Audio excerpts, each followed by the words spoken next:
Or, in heaven? How could that be? Isn't heaven all peace and glory? The Bible tells us that all evil began in heaven, in God's own presence. This mystery is fully explained in this small volume, including the repercussions that faraway war that began long ago has had on the history of our planet.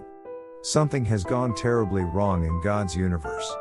When, and how, will God restore the order, peace, security and harmony that once governed His universe? If God is good, why did He allow suffering? How can He view the atrocities committed daily on earth without interfering? What really happened in the Garden of Gethsemane and on the cross? Why did Jesus have to die? And why hasn't He returned to bring His promised kingdom of peace and righteousness? Who is the mysterious Antichrist, and what is the mark of the beast? Should you be concerned with identifying them?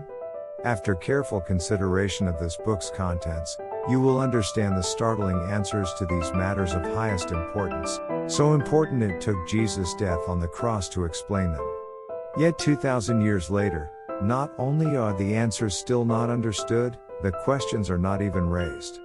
This book does not merely rehash the classic battle between good and evil, even pagan religions have that. This book explores the true issues that divided God's family.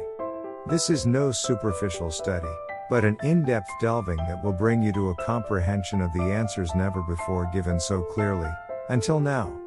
In this small book you will find the key that unlocks the mysteries of the Bible. You must read it 4 or 5 times to even begin to comprehend these concepts.